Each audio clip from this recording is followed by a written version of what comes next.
কত ক্লাসে কোন পর্যন্ত ছিলাম বলতে পারবেন কেউ? মানে কত ক্লাসে আমরা কোন পর্যন্ত পড়িয়েছিলাম?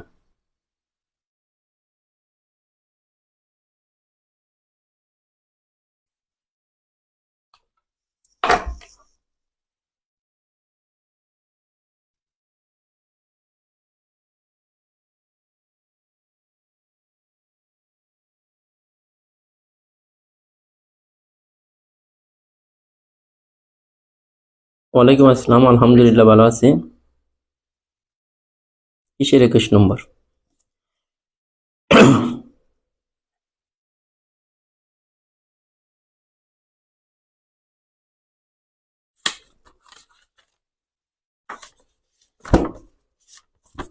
সামান্তরিকের 21 নম্বর না, বেসিক ম্যাথের।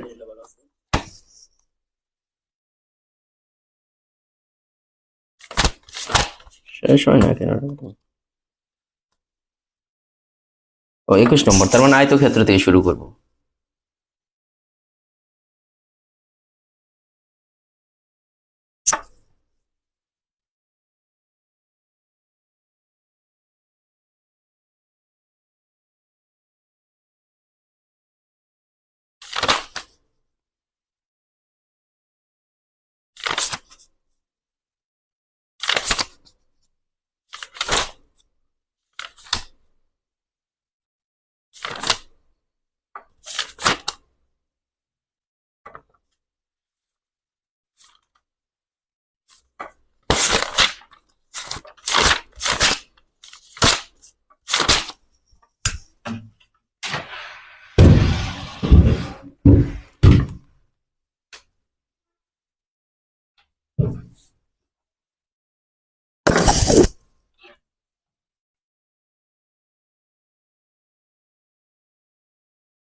আয়তক্ষেত্র কাল করাইছি নাকি? কি ব্যাপার, একটা স্টুডেন্টও বলতে পারে না যে আয়তক্ষেত্র করাইছি কিনা, একজনে বলতেছে আয়তক্ষেত্র কাল করাইছেন। কিছুই তো পড়াশোনা করেন না।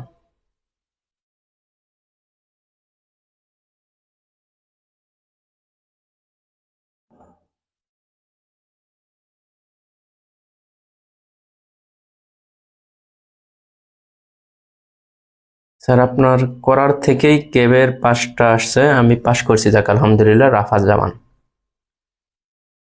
আয়তক্ষেত্র কাল হয় নাই, এইটাই বোঝে না হলো। এখন কি পড়াশোনা করে এইটাও বলতে পারে না এতগুলো স্টুডেন্ট।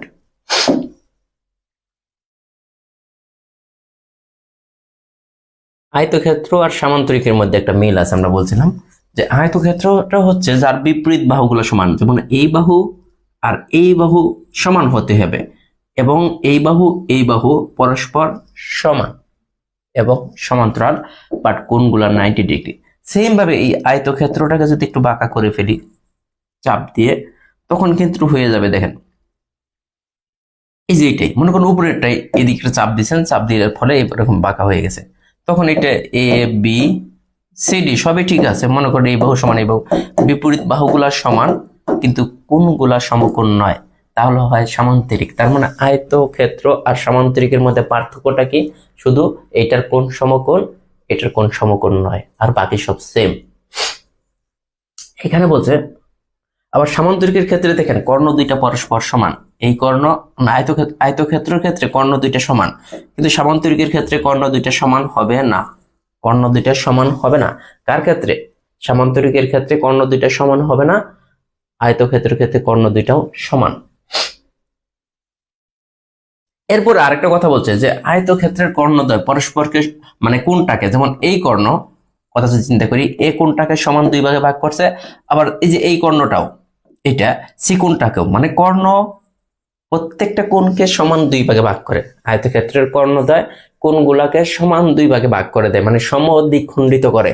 মানে কি করে? সম দ্বিখণ্ডিত করে।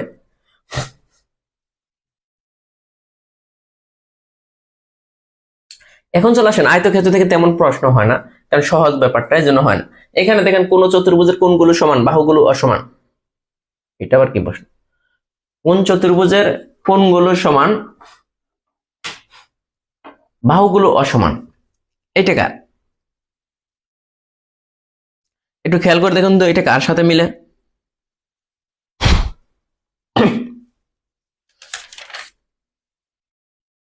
এটা কিন্তু বাহু কি সমান, আয়তক্ষেত্রের কিন্তু বিপরীত বাহু সমান।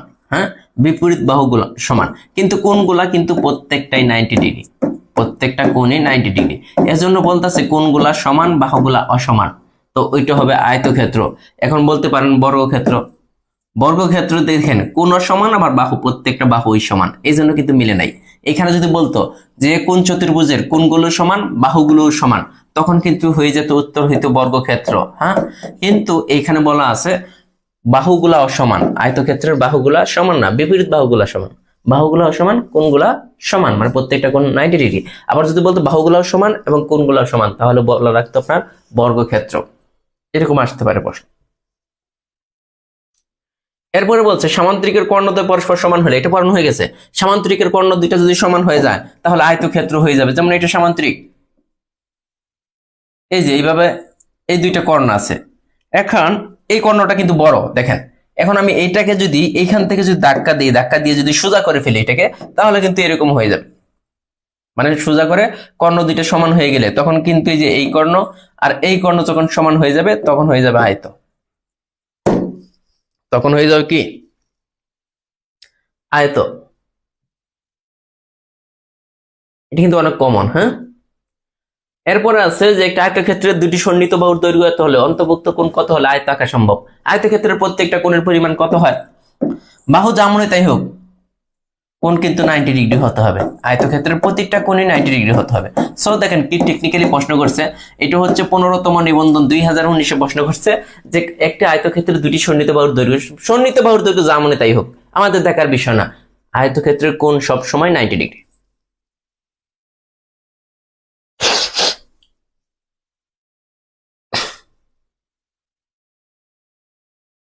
এরপরে বলছে কি এবিসিডি চতুর্ভুজে এবি সমান্তরাল সিডি, এসি ইকুয়াল বিডি এবং এ কোণ 90 ডিগ্রি। তাহলে এটা কি হবে? একটা কোণ 90 ডিগ্রি বলা আছে, একটা কোণ 90 ডিগ্রি। 90 ডিগ্রি হলে কি হয়ে যায়? আয়তক্ষেত্র হয়ে যায়। প্রত্যেকটা বাহুই তো সমান নাই, দুইটা বাহু সমান বলছে। এসি আর বিডি, এবিসিডি একটা চতুর্ভুজ এরকম, সিডি বলতেছে এ বি আর সিডি সমান্তরাল এবং এই দুইটা বাহু দেখেন, এই দুইটা বাহু পরস্পর সমান। যেহেতু এরা হয়েছে সমান্তরাল, এই দুইটা বাহু সমান এবং এই কোণটা 90 ডিগ্রি, তার মানে দেখে কিন্তু বোঝা যাচ্ছে উনি একটা আয়তক্ষেত্র।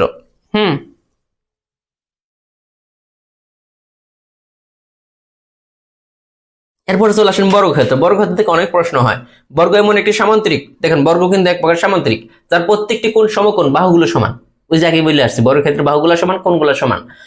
অথবা কি আয়তের কোণ এবং সন্নিহিত বাহুদ্বয় সমান হলে, আয়তক্ষেত্রের প্রত্যেকটা কোণ এবং সন্নিহিত বাহু মানে বাহুগুলো যদি সমান হয়ে যায় তাহলে তাকে বর্গক্ষেত্র বলা যায়। বর্গক্ষেত্রে 4টি বাহু পরস্পর সমান, যে 4টি বাহু থাকে। বর্গের কর্ণদ্বয় পরস্পরকে সমকোণে সমদ্বিখ খণ্ডিত করা, আয়তক্ষেত্রের মতো। এই যে এইখানে দুই ভাগে ভাগ হয়েছে, এইখানে দুই ভাগে ভাগ হয়েছে, এখানে এই কর্ণ দ্বারা কোণগুলা সমান দুই ভাগে ভাগ হয়েছে এবং কর্ণদ্বয়ের ছেদবিন্দুতে দেখেন এইখানে 90 ডিগ্রি, এইখানে 90 ডিগ্রি, এখানে 90 ডিগ্রি। কর্ণদ্বয় যে বিন্দুতে ছেদ করতেছে, কর্ণদ্বয় যে বিন্দুতে ছেদ করতেছে এইখানে কিন্তু কর্ণদ্বয় পরস্পরকে 90 ডিগ্রি, যেমন এটাও 90 ডিগ্রি, এটাও 90 ডিগ্রি, এটাও 90 ডিগ্রি, এটাও 90 ডিগ্রি, এখানে কিন্তু 90 ডিগ্রি কোণ উৎপন্ন হয়। বর্গক্ষেত্রের প্রতিটি অন্তঃস্থ কোণ এক সমকোণ বা 90 ডিগ্রি, এটি আমরা যে বললাম। এখন চলে আসেন প্রশ্নে। বর্গক্ষেত্র থেকে কত সহজে কোন জ্যামিতি চিত্রের 4টি সকল বাহু সমান? 4টা বাহু সমান কার? দুইটা, দুইটা। এক হচ্ছে বর্গক্ষেত্র, 4টি বাহু সমান, আরেকটা হচ্ছে রম্বস। 4টি বাহু সমান, কোণগুলো সমকোণ নয়। রম্বসের 4টা বাহু সমান, কোণগুলো সমকোণ নয়। বর্গক্ষেত্রে 4টি বাহু সমান কিন্তু কোণগুলো সমকোণ। কিন্তু এখানে যদি রম্বস থাকতো তাহলে কিন্তু রম্বসের অ্যান্সার হতো, কারণ এখানে আছে বর্গক্ষেত্র। আর যদি বলা থাকে যে সকল বাহু সমান এবং কোণগুলাও সমান, তাহলে কিন্তু বর্গক্ষেত্র। সকল বাহু সমান কিন্তু কোণগুলো সমান নয়, তখন কিন্তু রম্বস। ঠিক আছে, তখন কিন্তু রম্বস। এরপর আছে একটি মাত্র বাহুর দৈর্ঘ্য জানা থাকলে নিচের কোনটি আঁকা যাবে? একটি মাত্র বাহুর দৈর্ঘ্য জানা থাকলে আপনি আঁকাইতে পারবেন বর্গক্ষেত্র, কারণ আমরা জানি যে বর্গক্ষেত্রের প্রতিটা কোণ, বর্গক্ষেত্রের প্রতিটা কোণ 90 ডিগ্রি, এটা জানি। আর প্রতিটা বাহু সমান, মনে করেন একটা বাহু দেওয়া আছে, এই বাহু দিয়ে আপনি একটা বর্গক্ষেত্র অঙ্কন করতে পারবেন। কারণ এইভাবে আঁকাইলাম, এখানে 90 ডিগ্রি নিলাম, এই বাহুর সমান করে এখান থেকে কেটে নিলাম, আবার এই বাহুর সমান করে এখানে, মানে একটা বাহু দেওয়া থাকলে একটা বর্গ আপনি অঙ্কন করে নিতে পারবেন যে কোনো সময়, কারণ আমরা কোণগুলোর মান জানি।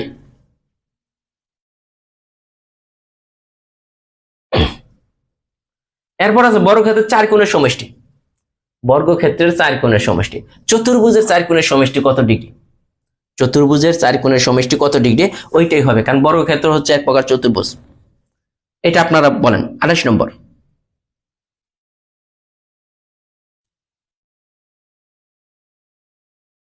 স্যার নিজম রাত্রি বলছেন যে স্যার এগুলো এলোমেলো হয়ে যায়, এত সুন্দর করে চিত্র সহকারে বোঝানোর পর যদি এলোমেলো হয়ে যায় তাহলে কি করা দরকার বলেন? 4 সমকোণ, হ্যাঁ এটা 4 সমকোণ যে কোনো চতুর্ভুজের, এখন বর্গ হোক, আয়ত হোক, সামান্তরিক হোক, রম্বস হোক, সবগুলো 4 সমকোণ। 4 সমকোণ মানে কত ডিগ্রি? 360 ডিগ্রি। এত সুন্দর করে চিত্র আঁকে একে প্রত্যেকটা জিনিস বোঝানোর পরে যদি বলেন যে এলোমেলো হয়ে যায় তাহলে বাইসে থেকে লাভ নাই। আয়তক্ষেত্রে সন্নিহিত বাহুদ্বয় সমান হলে, আয়তক্ষেত্রে সন্নিহিত বাহুদ্বয় সমান হয়ে যায় তখন বর্গক্ষেত্র হয়ে যাবে। এটা কেন হবে? এটা দেখেন, মনে করেন যে এইটা একটা কি ড্র করলাম, আয়তক্ষেত্র। এখন এই আয়তক্ষেত্রটা যদি আমরা এই সন্নিহিত বাহু কোনটা, এই যে যে দুইটা বাহু যে বিন্দু মিলেছে এটা সুন্দর, এখন এই বাহুর সমান করে এখান থেকে কেটে নিলাম, মনে করেন এই পর্যন্ত কেটে নিলাম, আবার এই বাহু, এই দুইটা বাহু সন্নিহিত বাহু এই পর্যন্ত কেটে নিলাম, তখন কিন্তু আমি এই পর্যন্ত যোগ করে দিলাম, তখন কিন্তু দেখেন 4টা বাহু সমান হয়ে গেল, কোণ তো আগের থেকে 90 ডিগ্রি ছিল, তার মানে সন্নিহিত বাহু যদি সমান হয়ে যায় তাহলে হয়ে যাবে বর্গক্ষেত্র। আগেরটা কি ছিল, এখানে সম্পূর্ণটা মিলে কিন্তু ছিল একটা আয়ত, যখন আমি এখান থেকে এই পর্যন্ত কেটে নিলাম, এই যে পর্যন্ত, তখন হয়ে গেল বর্গক্ষেত্র। ক্লিয়ার?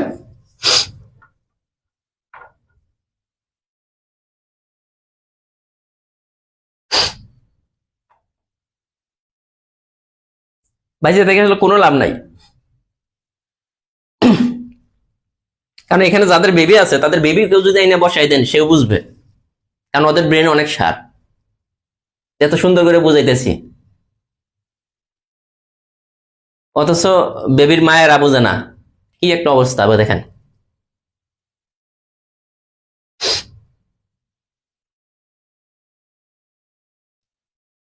এরপর আছে কোন চতুর্ভুজের কর্ণদ্বয় সমান ও পরস্পর সমকোণে সমদ্বিখণ্ডিত, কর্ণদ্বয় সমান আবার সমকোণে সমদ্বিখণ্ডিত, একটু আগে বলছিলাম যে কর্ণ দুইটা সমান হবে এবং সমকোণে সমদ্বিখণ্ডিত হবে কে?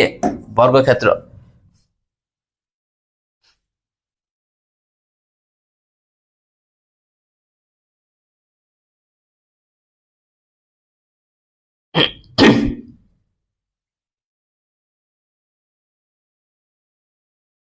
এরপরে চলে আসলাম রম্বস। এই যে বর্গ, বর্গটাকে একটু চাপ দিলেও রম্বস হয়ে যায়। বর্গটাকে দেখেন, মনে করেন এটা ছিল একটা বর্গ, এটা ছিল একটা বর্গক্ষেত্র, এটাকে এইখান থেকে চাপ দিছে, এই বর্গক্ষেত্রটাকে এইখান থেকে চাপ দিছে, চাপ দেওয়ার পরে এরকম বেঁকে গেছে, মানে সবই সমান। বর্গক্ষেত্র আর রম্বস সেম জিনিস, আয়তক্ষেত্র আর সামান্তরিক সেম জিনিস। আয়তক্ষেত্রটাকে চাপ দিলে কি হয়ে যায়? সামান্তরিক। আবার বর্গটাকে চাপ দিলে হয়ে যায় রম্বস। দেখেন কত সুন্দর জিনিস। তার মানে বর্গের 4টা বাহু সমান ছিল, রম্বসের 4টা বাহু সমান। বর্গের প্রতিটা কোণ 90 ডিগ্রি ছিল, রম্বসের একটা কোণ 90 ডিগ্রি না। আবার বর্গের প্রত্যেকটা কর্ণ সমান, রম্বসের কোন মানে কর্ণ সমান নয়, খালি পার্থক্য এটা, খালি পার্থক্য এটা। মিল আছে কি? বর্গ আর এর মধ্যে মিলই 4টা বাহু সমান, আর কিছু মিল নাই।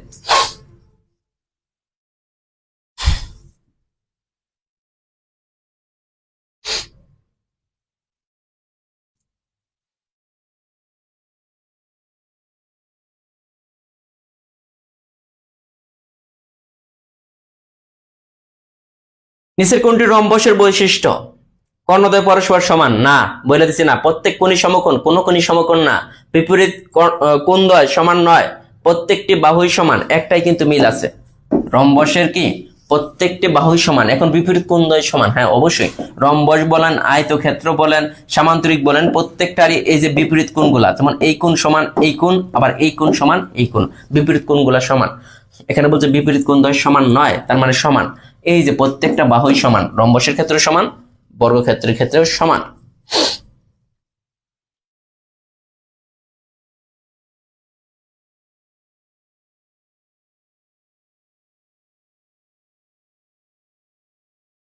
এরপরে বলছে চারটি সমান বাহু দ্বারা সীমাবদ্ধ একটি ক্ষেত্র যার একটি কোনো সমকোণ নয়। সরাসরি রম্বসের সংজ্ঞা বলে দিছে না, চারটি সমান বাহু। কার চারটা বাহু সমান? রম্বস আর বর্গক্ষেত্র। বলছে যখনই বলে দিছে কোন সমান নয়, যখনই বলে দিছে কোন সমান নয়, তখন তার কোনো সন্দেহ থাকে না, কারণ বর্গটাকে কি থাপড়ে কি বানিয়ে ফেলছি, রম্বস বানিয়ে ফেলছি, মানে বাঁকা করে ফেলছি থাপড়ে, তো তখন হয়ে গেছে কি রম্বস। তার মানে অ্যান্সার কিন্তু এটা, কারণ যখন বর্গ ছিল কোনগুলা প্রত্যেকটা কোণই সমান ছিল এবং কোনগুলো সমকোণ ছিল, বাট রম্বস হয়ে যাওয়ার পরে কোনগুলা কি না, সমান না। তার মানে এগুলো মনে থাকবে না কেন বলেন তো? এরপর আছে কোন চতুর্ভুজের চারটি বাহু সমান এবং কর্ণদ্বয় সমান। একই কথা, একই প্রশ্ন ঘুরে ফিরে আসছে, চারটি বাহু সমান, কর্ণ দুইটা সমান না, তার মানে কি হবে? এই যে কর্ণ দুইটা সমান কখন হবে না? যখন বাঁকা করে দেবো, যে এই দুইটার কর্ণ কিন্তু সমান না, বাহু চারটা সমান, এই বাহু এই বাহু এই বাহু এই বাহু সমান, কিন্তু কর্ণ দুইটা সমান না, তখন কি হয়ে যায় বলেন?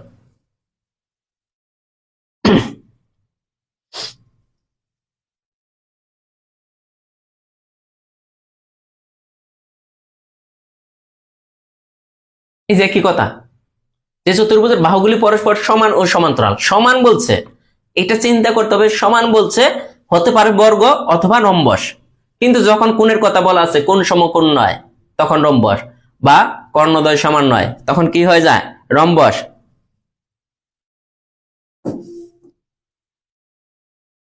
একটি রম্বস আঁকতে হলে কমপক্ষে কোন উপাত্তের প্রয়োজন? দেখেন, রম্বসের একটা রম্বস যদি আপনি আঁকতে চান, তাহলে আমাদের কি দরকার? 35 নম্বর।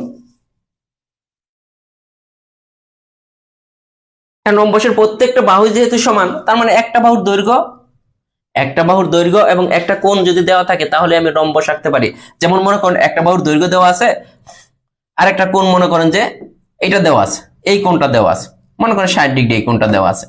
এখন এখান থেকে আপনি চাইলে রম্বস আমি অঙ্কন করতে পারি। কেন? এই বাহুর সমান করে এইখান থেকে কেটে নিব, আবার এই বাহুর সমান করে এখান থেকে কেটে নিব। যেহেতু এখানে 60 ডিগ্রি আছে, এই এই যে এই কোণটাও কিন্তু 60 ডিগ্রি হবে, যেহেতু বিপরীত কোণ দুইটা পরস্পর সমান, এখান থেকে কেটে নিলেই তো হয়ে গেল রম্বস।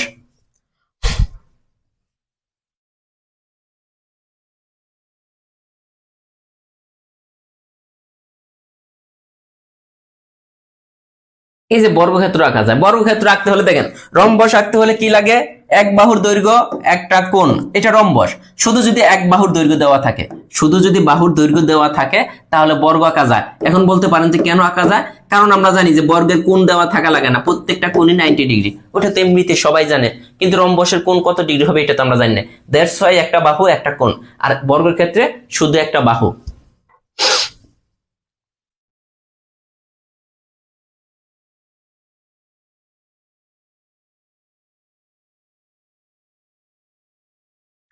সাঁত্রিশ নম্বর বলছে, একটা রম্বস কি বলছে, এ বি সি ডি, একটা রম্বসের এই বি কোণ 80 ডিগ্রি হলে সি কোণ কত? রম্বসের বিপরীত কোণ দুইটা পরস্পর সমান, রম্বসের বিপরীত কোণ দুইটা পরস্পর সমান, এইগুলো কিন্তু পরীক্ষায় আসে। এই কোণ 80 ডিগ্রি হলে এই কোণ 80 ডিগ্রি। এখন বলতে পারেন আমি এটা না বের করি, এই কোণটা কত ডিগ্রি হবে? আবার রম্বসের বলেন, আয়তক্ষেত্র বলেন, সামান্তরিক বলেন, পরপর যে কোনো দুইটা কোণের সমষ্টি 180 ডিগ্রি, এটা 80 ডিগ্রি হলে বি আর সি কোণের যোগফল হবে 180 ডিগ্রি, তার মানে এইটা 100 ডিগ্রি। আবার এইটা যদি 100 ডিগ্রি হয়ে যায়, এটার বিপরীত কোণটা এটা, এইটাও 100 ডিগ্রি। তো এগুলো কোনো অঙ্ক হইলো বলেন? জ্যামিতি বাদ দেবো, অনেক সহজ। আপনি বললে তো আর হবে না, সবার কাছে তো সহজ না রে ভাই। এটা আপনারা করেন, এবিসি রম্বসের এ কোণ 60 ডিগ্রি হলে ডি কোণ কত?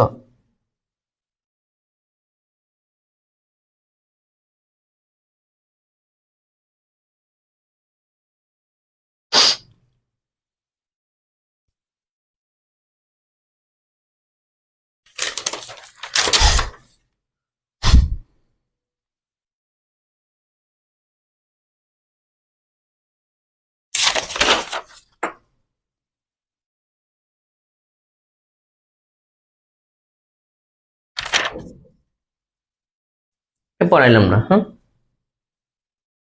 পারবেন? এটা পারবেন। রম্বসের ক্ষেত্রে কোনটি সঠিক নয়? বিপরীত বাহু সমান, হ্যাঁ বিপরীত, বিপরীত বাহু সমান, বিপরীত বাহু আবার, হ্যাঁ বিপরীত বাহুগুলা সমান তো অবশ্যই, প্রত্যেকটা বাহুই সমান। রম্বসের বিপরীত বাহু সমান্তরাল, তাও তো ঠিক আছে। বিপরীত কোণ সমান, মানে সবই সমান, এগুলো প্রত্যেকটাই সঠিক। 39 নম্বর। দেখেন তো এখানে আপনার কোনো কনফিউশন আছে কিনা, যে রম্বসের বৈশিষ্ট্য বলছে বিপরীত বাহুগুলো সমান, এটা ঠিক আছে, মানে প্রত্যেকটা বাহুই সমান, তার মানে বিপরীত বাহু তো অবশ্যই সমান হবে। বিপরীত কোণ সমান, মানে বিপরীত কোণ তো রম্বস আয়তক্ষেত্র যাই বলেন প্রত্যেকটাই সমান। বিপরীত বাহুর সমান্তরাল, অবশ্যই সমান্তরাল, এখানে কোনো কনফিউশন থাকার কথা না। এরপর আছে, খেয়াল করে দেখেন, যে সামান্তরিকের সকল বাহু সমান কোণগুলো সমকোণ নয়, ওই একই কথা, এগুলা বললাম না। নিচের কোণটি বৃত্তস্থ চতুর্ভুজ হয় না, এটার রম্বস, শুধু রম্বসটাকে, এটা মনে পড়ে ফেলছি, রম্বসটাকে আপনি চাইলে বৃত্তের মধ্যে আঁকাইতে পারবেন না, এটা একটা বৃত্ত, মনে করেন একটা রম্বস ড্র করবেন, এই বাহু সমান এই বাহু হতে হবে বা বাঁকা হতে হবে, আরেকটা বাহু যখন অঙ্কন করতে যাবেন তখন কিন্তু বাইরে চলে আসবে। তার মানে রম্বসটাকে বৃত্তের ভিতরে, বর্গ, আয়ত, ট্রাপিজিয়াম সবগুলো আমরা বৃত্তের ভিতরে অঙ্কন করতে পারবো। বাট রম্বস বা আরেকটা কি আছে বলেন তো, আয়তক্ষেত্র, রম্বস বা সামান্তরিক, সামান্তরিক আমরা বৃত্তের ভিতরে অঙ্কন করতে পারি না। কোন সামান্তরিকের 4টি বাহু সমান, কর্ণদ্বয় পরস্পর সমান? একই প্রশ্ন আর কয়বার বলবো ভাই, রম্বস, হ্যাঁ, 4টি বাহু পরস্পর সমান, কর্ণদ্বয় অসমান। এরপর আছে এবিসিডি রম্বসের কর্ণদ্বয় পরস্পর অবিন্দু ছেদ করে, এবি, এই যে রম্বসে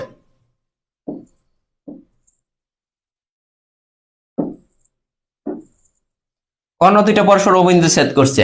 এখন বলতেছে, মনে করেন এ বি সি ডি আমি বললাম, এখন বলতেছে কোন এ ও বি, এটার ভ্যালু কত, এইটার ভ্যালু কত বলেন?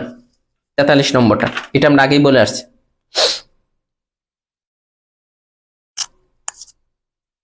ভ্যালু বলে নাই, এটা বলছে যে এইখানে যে ত্রিভুজটা হয়েছে, আপনি দেখেও কিন্তু বুঝতেছেন, দেখেন কোনো বাহুর সাথে কোনো বাহু মিললেই, কারণ কর্ণ দুইটা যেহেতু সমান না, রম্বসের কর্ণ দুইটা সমান না, যেহেতু কোনো বাহুই সমান নাই, এই বাহুর সমানও না, এই বাহু, একটা বাহুর সমান না, কোনো বাহু যদি সমান না থাকে তখন কি ত্রিভুজ হয় মনে আছে?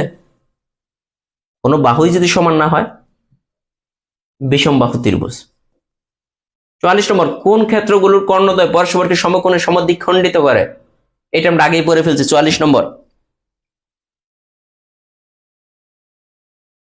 কোন ক্ষেত্রগুলোর কর্ণদ্বয় পরস্পরকে সমকোণে সমদ্বিখণ্ডিত করে?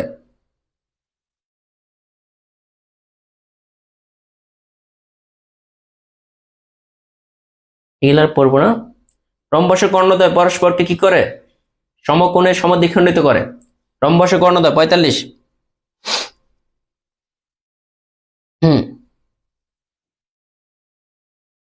নেক্সট আছে কি, এবিসিডি রম্বসের এবি এসি ও বিডি কর্ণ দুটি অবিন্দু ছেদ করেছে, কোন এসিডি 60 ডিগ্রি হলে কোন ওডিসি কত?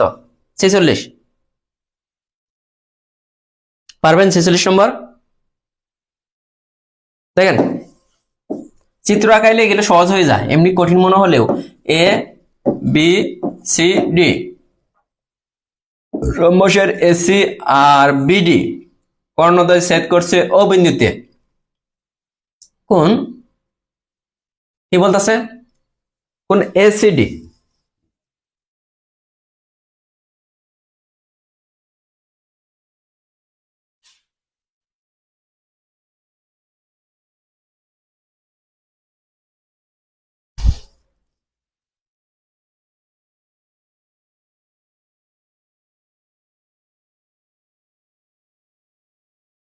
হ্যাঁ অপশন দেখলেও আন্দাজ করা যায়, গুড।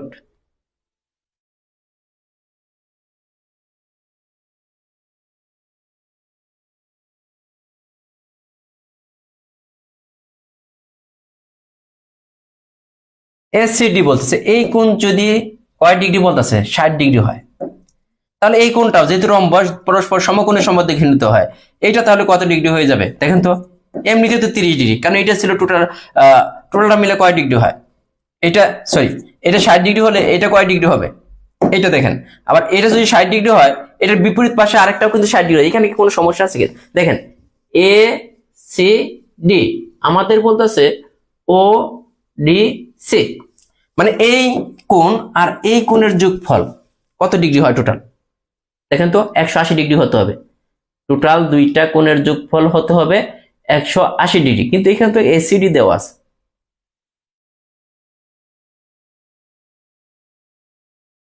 কোন ওডিসিসি, অবশ্য এই দুইটা কোণ সমান হয়ে যায়, এই কোণ আর এই কোণ সমান না, 90 ডিগ্রি, সমকোণের সমদ্বিখণ্ডিত করে এটা বলছে।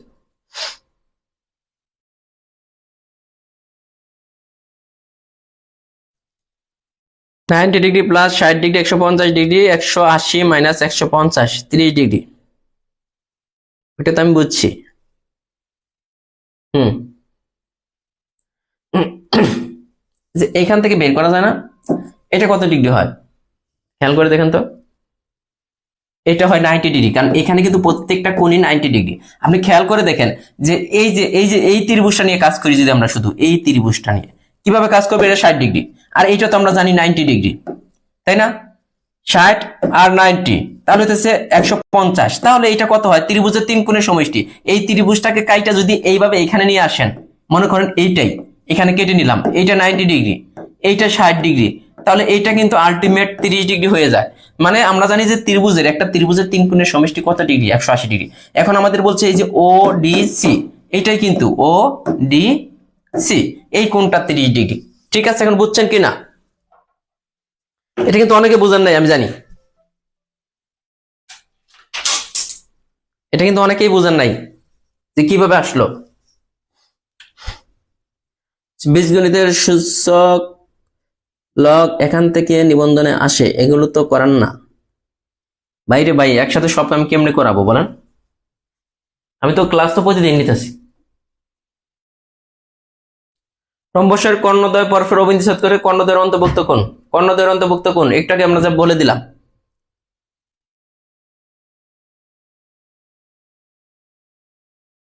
কর্ণদ্বয়ের অন্তর্ভুক্ত কোণ 47 নম্বর, এটা আগে বলে দিছি। সমকোণ, এই যে যেটা বললাম একটু আগে, যে জিনিসটা বললাম, এই যে এটা রম্বস, এই যে কর্ণ দুইটা এখানে সেট করলো, এই কোনো 90 ডিগ্রি, এই কোনো 90 ডিগ্রি, এই কোনো 90 ডিগ্রি, এই কোনো 90 ডিগ্রি। এখানে বলা ছিল এই কোণটা কত ডিগ্রি, 60 ডিগ্রি বলা ছিল আগের অঙ্কে। এটা 60 ডিগ্রি, এটা তো 90 ডিগ্রি আমরা জানি, তাহলে এটা কত ডিগ্রি হবে? এটা দেখেন একটা ত্রিভুজ হয়েছে, এই এই এই একটা ত্রিভুজের 3 কোণের সমষ্টি 180 ডিগ্রি, তাহলে এখানে 30 ডিগ্রি দিলে কিন্তু টোটাল 180 ডিগ্রি হয়ে যায়। ঠিক আছে, এরপর আছে ট্রাপিজিয়াম, আগে বলে ফেলছি, যার দুইটা বাহু সমান্তরাল এবং অপর দুইটা বাহু তির্যক। যার দুইটা বাহু সমান্তরাল কিন্তু সমান না, অপর দুইটা কি হয়, তির্যক মানে বাঁকা, এটাই হচ্ছে ট্রাপিজিয়াম। এখান থেকে আমাদের প্রশ্ন আসে যে চতুর্ভুজের দুইটি বাহু সমান্তরাল অপর দুইটি বাহু তির্যক, তাকে কি বলা হয়? তারপর বলছে কোন চতুর্ভুজটির কেবলমাত্র দুইটি বাহু সমান্তরাল। কেবলমাত্র দুইটা বাহু সমান্তরাল, এটা কার ক্ষেত্রে? ট্রাপিজিয়ামের ক্ষেত্রে। ওকে, পরবর্তীতে আসেন কোনটি সামান্তরিক নয়। দেখেন এর আগে এটা পড়ানো হয়েছে, রম্বস, বর্গক্ষেত্র, আয়তক সবগুলার সামান্তরিক বানানো পসিবল, কিন্তু ট্রাপিজিয়ামকে আপনি কখনো সামান্তরিক বানাতে পারবেন না। একটি চতুর্ভুজের 4টি বাহুর বিপরীত দুইটি সমান্তরাল, অন্য দুইটি অসমান। এই যে বিপরীত দুইটি সমান্তরাল, অন্য দুইটা, এই যে বিপরীত দুইটা, এই যে এই বাহু এইটা আর এইটা সমান্তরাল এবং এই দুইটা বাহু অসমান, তাহলে আপনাকে বলতে হবে এটা একটা ট্রাপিজিয়াম। সহজ হিসাব। এরপর আছে গড়ি, এখান থেকে তেমন প্রশ্ন হয় না, কিন্তু তারপর দেখে রাখেন যে চতুর্ভুজের 2 জোড়া সন্নিহিত বাহু সমান। 2 জোড়া সন্নিহিত বাহু কোনগুলা? যেমন এই বাহুটা এইখানে ছেদ করছে, এই বাহুটা এইখানে ছেদ করছে, এই বাহু সমান এই বাহু। আবার এই বাহুটা এইখানে এসে ছেদ করছে, এই বাহুটা এইখানে এসে ছেদ করছে, এই বাহু সমান এই বাহু, মানে 2 জোড়া সন্নিহিত বাহু পরস্পর সমান। তো একে গড়ি বলা হয়, গড়ির 4 কোণের সমষ্টি। গড়ির টোটাল কয়টা কোণ থাকে দেখেন, এই একটা কোণ, এই একটা কোণ, এই একটা কোণ, এই একটা কোণ, এই 4টা কোণের সমষ্টি হইতেছে। কারণ এইটাও এক প্রকার দেখেন চতুর্ভুজের মতো, 4টা বাহু দ্বারা সীমাবদ্ধ না, এটাও কিন্তু এক প্রকার চতুর্ভুজের মতো দেখতে। তো 360 ডিগ্রি বা 2 সমকোণ। কয় ডিগ্রি? গড়ির 4 কোণের সমষ্টি 360 ডিগ্রি বা 2 সমকোণ, এর বাইরে আসবে না, এগুলা থেকে আসতে পারে। যেমন যে চতুর্ভুজের 2 জোড়া সন্নিহিত বাহু সমান, তাকে কি বলা হয়? এটা সংজ্ঞা সরাসরি, গড়ির 4 কোণের সমষ্টি কত ডিগ্রি? 360 ডিগ্রি। শেষ।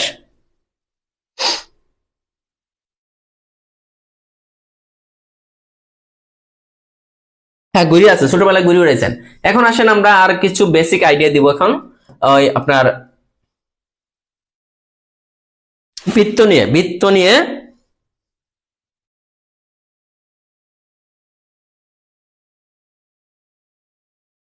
বৃত্ত, বৃত্ত হইতাছে, বৃত্ত কাকে বলে যদি এরকম আসে যে একটা ছোট্ট একটা যে বিন্দুকে কেন্দ্র করে, হ্যাঁ, সমান দূরত্ব বজায় রেখে যদি এরকম ঘুরে আসে তাহলে এটা একটা বৃত্ত, সবসময় এটা সমান দূরত্ব, এটাকে বলা বৃত্ত।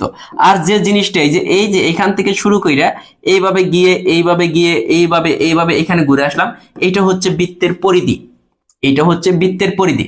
বৃত্ত আর চাকা কিন্তু একই জিনিস, গাড়ির চাকা। হ্যাঁ, তো এটা একটা বৃত্ত, যেহেতু একটা কেন্দ্র মানে নির্দিষ্ট একটা বিন্দুকে কেন্দ্র করে সমান দূরত্ব বজায় রেখে এটা ঘুরে আসছে। আর যে রেখাটা বক্রভাবে ঘুরে আসলো এটাকে বলা হয় বৃত্তের পরিধি। এটাকে প্রকাশ করা হয় বৃত্তের পরিধি, যেটা 2πr, যেখানে আরটা হচ্ছে বৃত্তের ব্যাসার্ধ। ব্যাসার্ধ কোনটুকু? এই কেন্দ্র থেকে পরিধি পর্যন্ত যেদিকে আঁকবেন এটা হচ্ছে আর।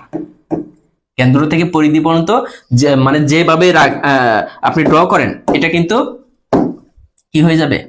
বৃত্তের ব্যাসার্ধ আর। ঠিক আছে, এটা আর।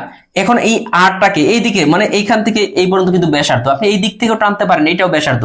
এই দিক থেকেও টানতে পারেন, এটাও কিন্তু একটা ব্যাসার্ধ। দেখেন ব্যাসার্ধ গুলো পরস্পর সমান, এটাও আর এটাও আর এটাও আর। এই যে যে কেন্দ্রের মধ্যে দিয়ে যেটা গেল, কেন্দ্রের মধ্যে দিয়ে যেটা গেল এই সম্পূর্ণটাকে বলা হয় ব্যাস। তার মানে ব্যাস কত দেখেন? আর প্লাস আর, দুইটা আর, তার মানে 2r। আমাদের পরীক্ষার হলে নরমালি ব্যাসার্ধ লাগবে, বেশি দেওয়া থাকবে। তো ব্যাসার্ধ বের করতে হলে আমাদের কি হবে? ব্যাস তো ব্যাসার্ধ আর, তার মানে ব্যাসের অর্ধেক হচ্ছে আর, এটা হচ্ছে ব্যাসার্ধ। এইটা গেল। এখন আসেন যে কোনগুলা,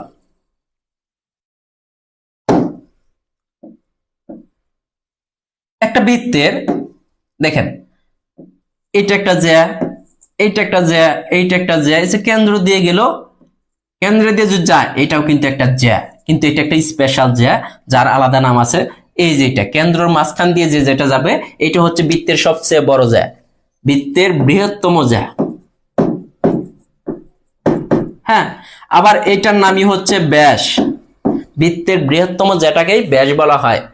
আপনি যেভাবে টানেন প্রত্যেকটা, এগুলা প্রত্যেকটাই কিন্তু এই যে আমি টানতাছি এগুলা কিন্তু এক একটা জ্যা, কিন্তু কেন্দ্র দিয়ে গেছে দিকে এটার স্পেশাল নাম হচ্ছে এটা বৃত্তের সবচেয়ে বড় জ্যা। ইভেন কি এটা হচ্ছে বৃত্তের একটা ব্যাস, বৃত্তের কি ব্যাস। এরপর আসেন যে আমরা বলি যে এই যে বৃত্ত, বৃত্তের চাপ কত? এই যে পরিধি থেকে যে কোনো অংশ কেটে নিলে, মনে করেন এইখান থেকে এই পর্যন্ত আমি কেটে নিলাম, এটা বৃত্তের একটা চাপ। আবার আমি এইখান থেকেও কেটে নিতে পারি, এখান থেকে এই পর্যন্ত, এটাও কিন্তু বৃত্তের একটা চাপ। হ্যাঁ, এইখান থেকে এই পর্যন্ত কেটে নিলাম, এইটাও বৃত্তের একটা চাপ। এখান থেকে এই পর্যন্ত কেটে নিলাম, মানে বৃত্তের পরিধি থেকে যে কোনো অংশ কেটে যদি নেন ওইটাকে বলা হয় বৃত্তের চাপ। আর বৃত্তের পরিধি আর ব্যাসের অনুপাত, বৃত্তের পরিধি আর ব্যাসের অনুপাত দেখেন,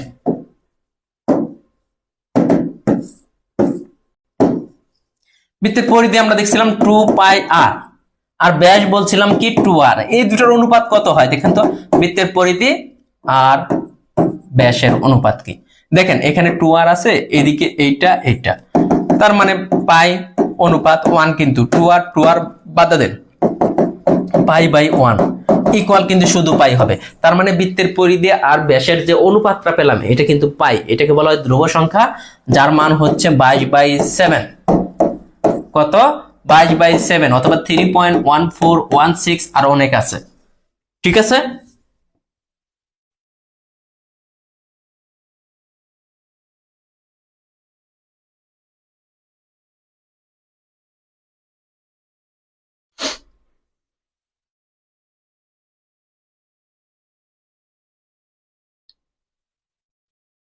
ও একজন বলছেন আহ, যে আর চাপটা কি? যে হচ্ছে দেখেন, যে হচ্ছে এইখান থেকে এই পর্যন্ত আমি যদি একটা দাঁড় টেনে দেই এটা হচ্ছে যে, আমি এইখান থেকে এই পর্যন্ত যদি কেটে নেই, এই যে এইটুকু কিন্তু চাপ। আমি কিন্তু এইভাবে দাঁড়িয়ে আপনাকে যা বুঝাইছি চাপটা কোনটা, এইটা একটা চাপ। এই যে এইখান থেকে এই পর্যন্ত চাপ, আমি এই পর্যন্ত নিলাম, আবার এইখান থেকে এই পর্যন্ত আমি নিতে পারি, তাহলে এই যে সম্পূর্ণটা এইখানে চাপ, চাপটা হচ্ছে এইভাবে হবে, আমি এইভাবে দাগদা বুঝাইছি। হ্যাঁ, এটা কিন্তু চাপ না, এটা কিন্তু ব্যাস হয়ে যা হয়ে যায়। চাপ কোনটা এখন হয়তো বুঝছেন। আমি মনে করেন এই যে এইখান থেকে এই পর্যন্ত নিলাম, এটা একটা চাপ। এই চাপের একই চাপের উপরে যে এইখান থেকে এই পর্যন্ত, এই চাপের উপর কেন্দ্রে একটা কোণ অঙ্কন করলাম, এই একই চাপের উপর এই বৃত্তের পরিধির মধ্যে একটা কোণ অঙ্কন করলাম, এটাকে হচ্ছে চাপ। হ্যাঁ, চাপ আর এর মধ্যে পার্থক্য এটাই।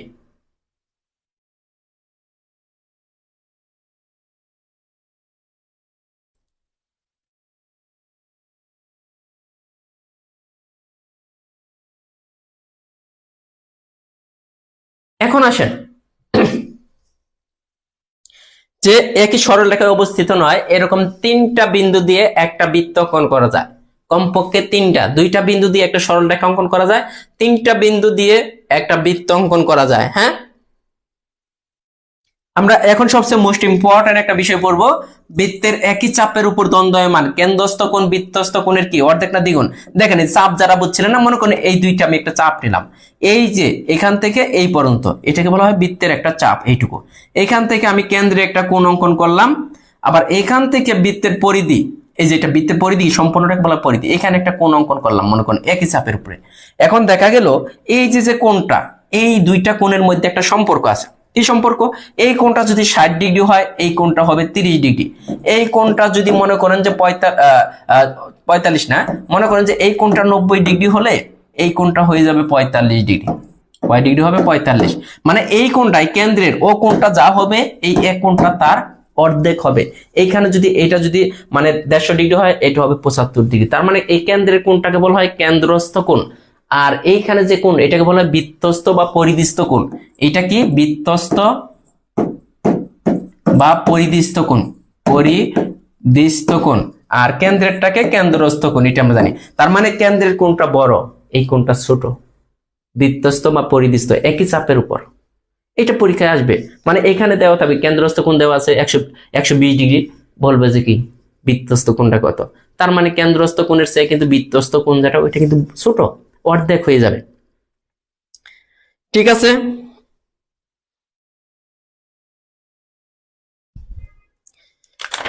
এটা আমাদের চলে গেল।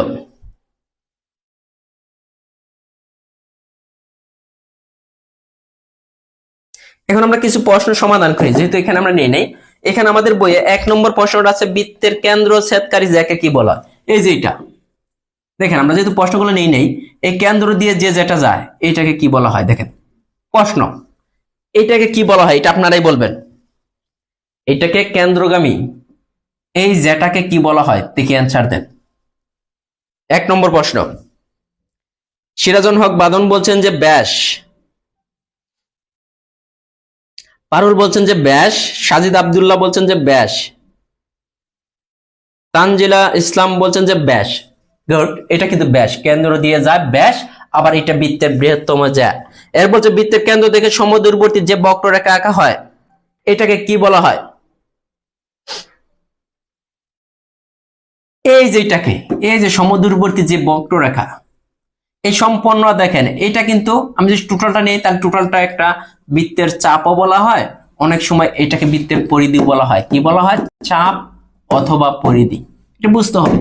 চাপ অথবা পরিধি, আবার চাপ আবার ছোট আকারে নেওয়া যায়। আমি এখান থেকে এই পর্যন্ত যদি কেটে নেই এটা একটা চাপ, এই পর্যন্ত এখান থেকে এই পর্যন্ত কেটে এইটাও চাপ। যেহেতু এখানে সম্পন্ন নিচে সম্পন্নের কথা, এটা এক প্রকার চাপ, আবার এটাকে বলা হয় বৃত্তের পরিধি। এটা ছিল 2 নম্বর প্রশ্ন। এরপরে বলছে বৃত্তের কেন্দ্র থেকে পরিধি পর্যন্ত দূরত্ব। এই যে কেন্দ্র, এই কেন্দ্র থেকে পরিধি কোনটা এটা বলছিলাম না, পরিধি। এই পরিধি পর্যন্ত এই দূরত্বটা কি, এটার নাম কি বলেন? এটার নাম কি? এই কেন্দ্র থেকে পরিধি পর্যন্ত দূরত্ব, এটার নাম কি? এই কেন্দ্র থেকে পরিধি পর্যন্ত যে দূরত্ব এটার নাম কি? ব্যাসার্ধ। কে বলছেন এটা? সবাই ফাহমিদা খন্দকার বলছেন যে এটা একটা ব্যাসার্ধ। ইয়াসমিন বেবি বলছেন যে ব্যাসার্ধ। সাদিয়া আফরিন বলছেন যে ব্যাসার্ধ। গুড। রিপন শেখ বলছেন যে ব্যাসার্ধ। ঠিক আছে, এরপরে যে বস্তুটা আছে ওইটা মুখস্থ সরাসরি 4 5 8 নম্বরে দেবো। বৃত্তের কেন্দ্রে কত ডিগ্রি কোণ উৎপন্ন হয় এটা দেখেন। এই যে বৃত্তের কেন্দ্রে এখানে দেখেন এইভাবে যদি আমি দাগ দিয়ে দিই তাহলে খুব সুন্দর করে বুঝবেন কেন্দ্রে টোটাল কত ডিগ্রি কোণ উৎপন্ন হয়েছে। দেখেন 360 ডিগ্রি, মনে করেন এটা 90 ডিগ্রি, এটা 90 ডিগ্রি, এটা 90 ডিগ্রি, এটা 90 ডিগ্রি, টোটাল কিন্তু বৃত্তের কেন্দ্রে গোলাকার যেহেতু 360 ডিগ্রি। গড়ির কেন্দ্র, মনে করেন গড়ির কেন্দ্র, গড়ির মধ্যেও কিন্তু এরকম 360 ডিগ্রি কোণ উৎপন্ন হয়। এরপর আসে 9 নম্বর, বৃত্তের ব্যাস যদি 20 হয়। এই যে একটা বৃত্ত, এই বৃত্তটার ব্যাস এইটুকু, ব্যাস দেওয়া আছে, সরি কি দেওয়া আছে? ব্যাস দেওয়া আছে। তার মানে এই টোটালটার দৈর্ঘ্য, এই টোটালটার দৈর্ঘ্য দেওয়া আছে 20। তাহলে বৃত্তের কি চেয়েছে আমাদের? পরিধি কত? বৃত্তের পরিধির সূত্র কি? 2πr দেখে আসছিলাম বৃত্তের পরিধি। এখন দেখেন এই সম্পন্নটা যদি 20 হয়ে যায়, তার মানে এইদিকে 10 এইদিকে 10, 20টাকে আমরা ভাগ করে দিলাম। এটা কিন্তু আর, হ্যাঁ এটা কিন্তু আর, এটাও আর, তাই না? তাহলে আর এর মান কত? 2 ইন্টু পাই ইন্টু আর এর মান কিন্তু 10, তার মানে কত? 20 পাই। এই বৃত্তের পরিধি হচ্ছে 20 পাই। ঠিক আছে?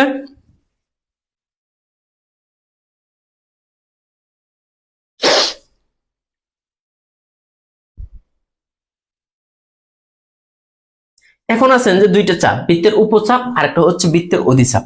এই যে একটা বৃত্ত, এই বৃত্তটাকে আমি মানে এইখানে কেটে নিলাম, এইখানে মানে এইটা একটা চাপ হলো, এখান থেকে এই পর্যন্ত একটা চাপ, আর উপরে যেটা আছে দেখেন এই এই যে বড় পার্টটা, এটাও কিন্তু একটা চাপ।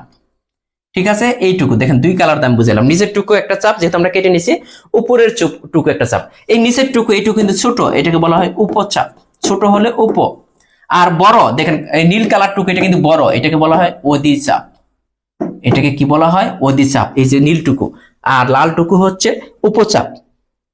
এখন এই চাপে যদি আমরা কোণ অঙ্কন করি, যেমন এখান থেকে এইদিকে আসলাম, এখান থেকে এইখানে আসলাম, এখানে কিন্তু একটা কোণ হয়েছে। ঠিক আছে? আবার এইখান থেকে দেখেন আমি এইদিকে গেলাম বরাবর, আবার এইখান থেকে এই যে চাপ পর্যন্ত আরেকটা এইখানে গেলাম। এই যে যে দুইটা কোণ আছে, আমাদের কোন কোণটার মান চেয়েছে দেখেন। উপচাপে, উপচাপে যে কোণটা, এইটা সবসময় 90 ডিগ্রির চেয়ে বড় হবে। এই কোণটা অল টাইম 90 ডিগ্রির চেয়ে বড় হবে, এই কোণটা। তাহলে উপচাপে অন্তর্লিখিত কোণটা কত ডিগ্রি হবে? 90 ডিগ্রির চেয়ে বড় কোণ। 90 ডিগ্রির চেয়ে বড় কোণ হচ্ছে স্থূল কোণ। আবার এইটা, এইটা সবসময় 90 ডিগ্রি চেয়ে ছোট হবে। এটা কি হবে? 90 ডিগ্রি চেয়ে ছোট, এই কোণটা মানে 90 ডিগ্রি চেয়ে ছোট হবে, তার মানে এটা হবে সূক্ষ্ম কোণ। মানে অধিচাপে যে কোণটা এটা সূক্ষ্ম, উপচাপে যে কোণটা এটা স্থূল কোণ। 90 ডিগ্রি চেয়ে বড়, 180 ডিগ্রি চেয়ে ছোট হবে। এটা তার মানে আমরা কিন্তু বুঝে ফেললাম কোনটা উপচাপ আর কোনটা অধিচাপ।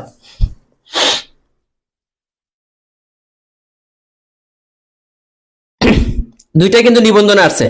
বৃত্তের উপচাপে অন্তর্লিখিত কোণ এটা হচ্ছে স্থূল কোণ, এটা আছে নিবন্ধন পরীক্ষায় 2019 সালে। আবার বৃত্তের অধিচাপে অন্তর্লিখিত কোণ এটা আসছে 2017 সালে নিবন্ধনে।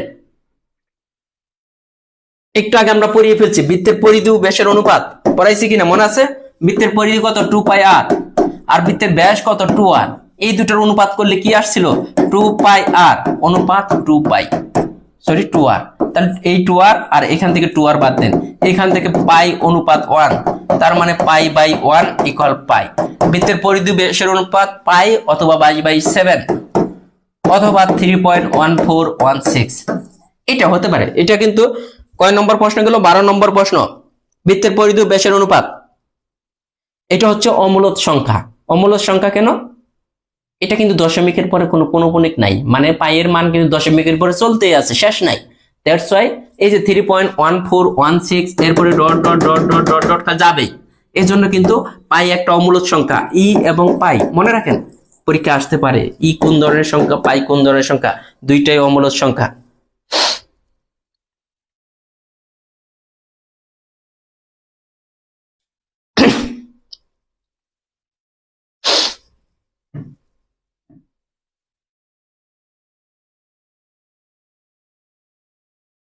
চোদ্দ নম্বরটা নিয়ে একটা ঝামেলা আছে, ওইটা পরে দেখাবো। হ্যাঁ, চিত্রটা নিয়ে আমরা যদি, আর এখান তো নাই, 15 নম্বরটা চলে যাই।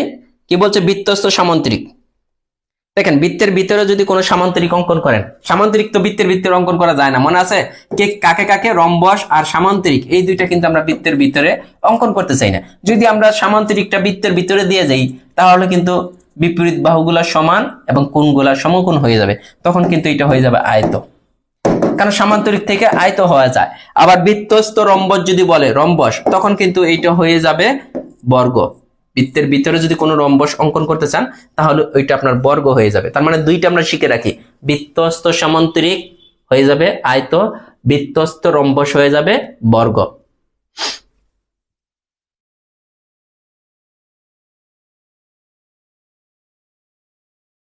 পরের প্রশ্ন, যে এখানে বলছে যে নিচের কোনটি বৃত্তস্থ চতুর্ভুজ হয় না। দেখেন বৃত্তস্থ চতুর্ভুজ হয় না, এখানে অপশন কি কি দেওয়া আছে একটু খেয়াল করে দেখবেন।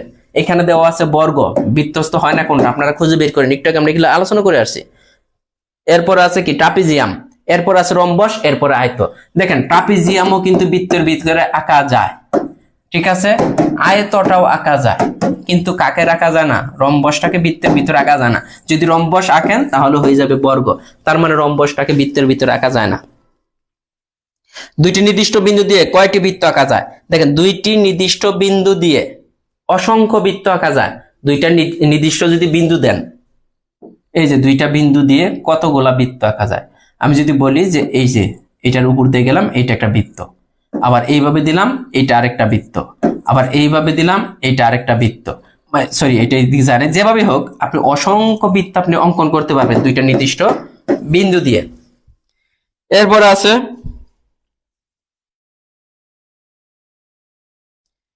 অর্ধবৃত্তস্থ কোণ এক সমকোণ। হ্যাঁ সঠিক, বৃত্তের সমান সমান যা কেন্দ্র থেকে সমদূরবর্তী। এইটা, এই জিনিসটা একটু আমি বুঝিয়ে দিই। এখানে তিনটা সত্যি।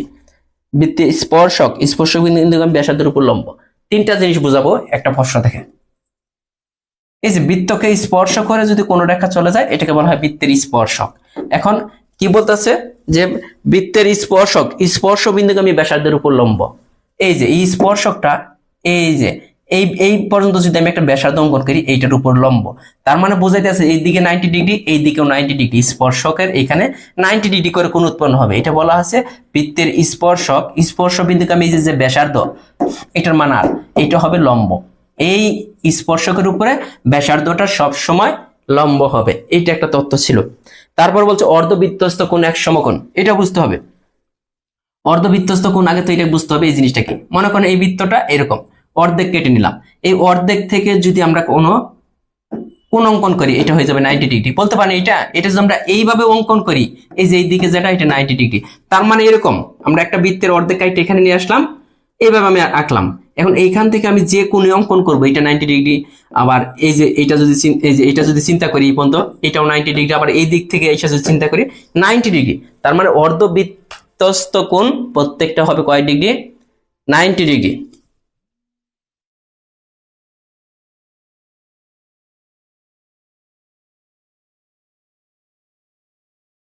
ঠিক আছে, এরপর লাস্ট একটা তত্ত্ব আছে এই প্রশ্ন থেকেই, যে বৃত্তের সমদূরবর্তী, বৃত্তের সকল সমান জ্যা সমদূরবর্তী। মানে হচ্ছে এটা, মানে মনে করেন যে এখান থেকে আমি একটা জ্যা অঙ্কন করলাম, এই জ্যাটা যে দূরত্ব, আবার এই জ্যাটা একই দূরত্ব। যদি একই দূরত্ব হয়, এখান থেকে এই জ্যার দূরত্ব এবং এইখান থেকে কেন্দ্র থেকে সকল যেগুলো সমদূরবর্তী। আবার এই জ্যার সমান করে এখানেও যদি একটা জ্যা অঙ্কন করি, এইটাও কিন্তু সমান দূরবর্তী। মনে করেন এটা 3 সেন্টিমিটার হলে এটাও 3 সেন্টিমিটার, এটাও 3 সেন্টিমিটার।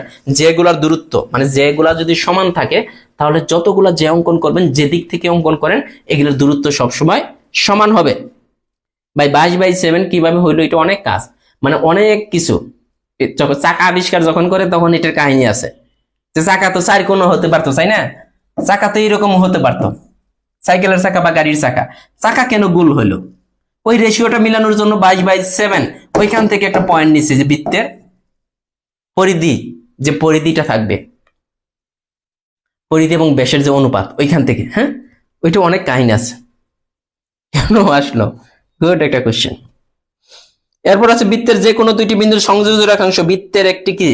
বৃত্তের যে কোনো, এই যে এটা বৃত্তের জ্যা, বৃত্তের এই যে কোনো দুইটা বিন্দু, এই বিন্দু নিলাম, এই বিন্দু নিলাম, এই দুটো যোগ করে দিলাম, এটা কি বলবেন? জ্যা বলবেন। আবার এই বিন্দু নিলাম, এই বিন্দু নিলাম, এই দুইটা বিন্দু যোগ করে দিলাম, জ্যা।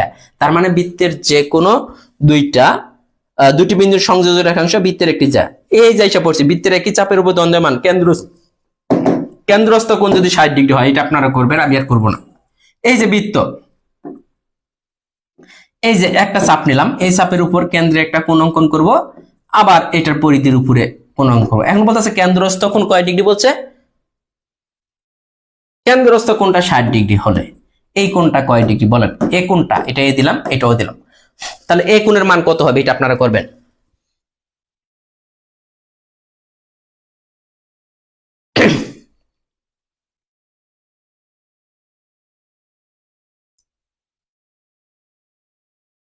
বেশি জুম হয়ে গেছে, প্রশ্ন একটু দেখা যাচ্ছে না, কি বলে?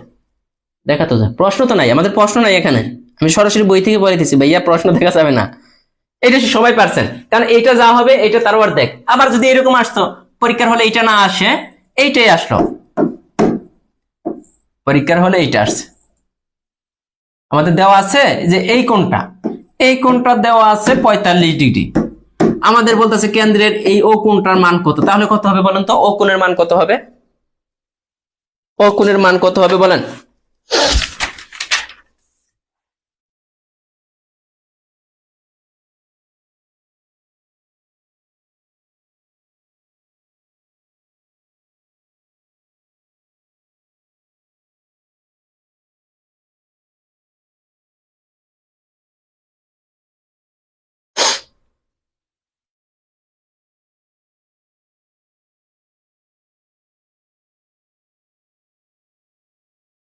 ঠিক আছে, ওইটা পারছেন।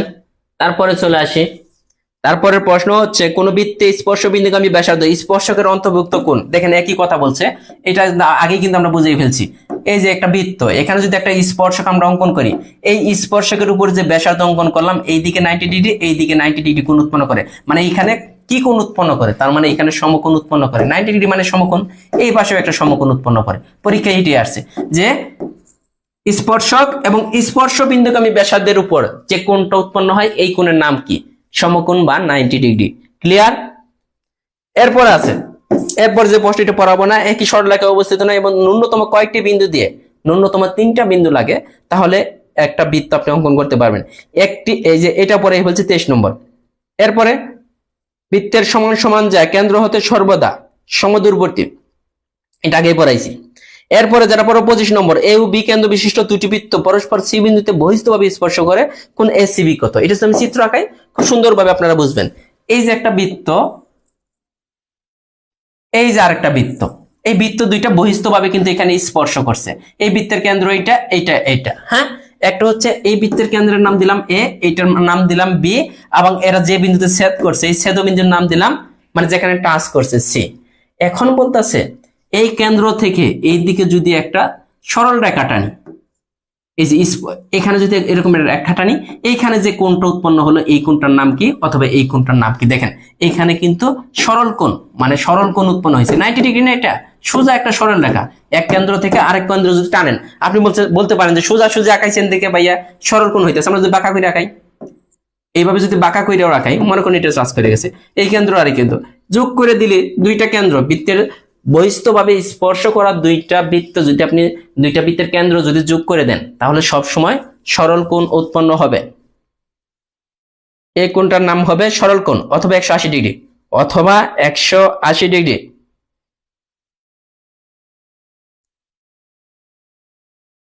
সুন্দর একটা প্রশ্ন আছে। এরপরেরটা দেখেন, এরপরেরটা হচ্ছে এরকম, একটা বৃত্তের কি বলছে, যে একটি বৃত্তের বৃহত্তম যা ব্যাসার্ধের কি?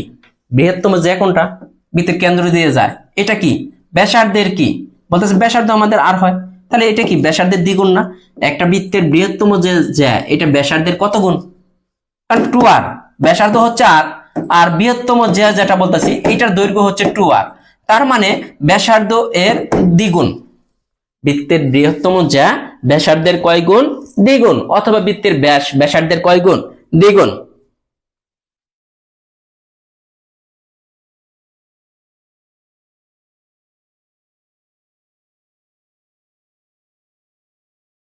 এরপরে প্রশ্নটা দেখেন, এটা আপনারা সমাধান করবেন, কত সহজ। বৃত্ত থেকে কত প্রশ্ন হয়। হ্যাঁ, এই 4 সেন্টিমিটার, এই যে একটা ব্যাস অঙ্কন করছে, এই ব্যাসটার দৈর্ঘ্য হচ্ছে 4 সেন্টিমিটার ব্যাস। বলতেছে 4 সেন্টিমিটার ব্যাস বিশিষ্ট বৃত্ত আঁকলে কেন্দ্র হতে পরিধি পর্যন্ত দূরত্ব, মানে বলতেছে যে এই যে এটা তো টোটাল তো 4, তাহলে 2, এদিকে 2। আমাদের বলতেছে এই যে কেন্দ্র থেকে এইটার পরিধি পর্যন্ত দূরত্ব কত, তাহলে 2 না, ভাগ করে দিছে কেন্দ্র থেকে পরিধি পর্যন্ত দূরত্ব কত? ব্যাস যদি 4 হয়, এইটুকু কিন্তু 2, এইটুকু হচ্ছে 2, বা এইটুকু এইদিকে আঁকান 2, বা এইদিকে আঁকিয়ে দেন 2। কেন্দ্র থেকে পরিধি পর্যন্ত ব্যাস 4 হলে কেন্দ্র থেকে পরিধি পর্যন্ত দূরত্ব মানে কি? ব্যাসার্ধ। ব্যাসার্ধ কত? ব্যাসার্ধ হচ্ছে অর্ধেক। এরপর আছে প্রশ্ন 28 নম্বর।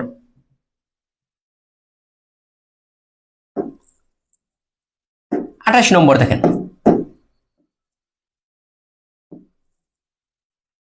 বলতেছে কেন্দ্রস্থ কোণ পরিধিস্থ কোণের কত গুণ? এই কেন্দ্রের অকোণটা, এটা এখন অকোণটা, এই কোণের কত গুণ? দেখেন তো, এই কোণের কি অকোণটা দ্বিগুণ না, তার মানে অকোণ হচ্ছে দ্বিগুণ। এখানে কিন্তু এইভাবে বলা আছে পরীক্ষা হলে, যে কেন্দ্রস্থ কোণ পরিধিস্থ কোণের কত গুণ? কেন্দ্রস্থ কোণ পরিধিস্থ কোণের দ্বিগুণ। এগুলো আগে পড়া হয়ে গেছে।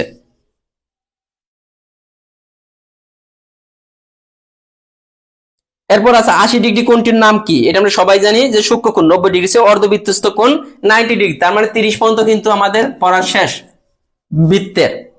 ঠিক আছে, এগুলো সব হয়ে গেছে। এখন নেক্সট ক্লাসে দেখি শেষ করতে পারি কিনা, মানে বৃত্ত সবগুলো শেষ করতে পারি কিনা, অনেক অঙ্ক আছে। ঠিক আছে, ধন্যবাদ সবাইকে, ভালো থাকবেন, আল্লাহ হাফেজ। অনেক ম্যাথ করছি আজকে। হ্যাঁ।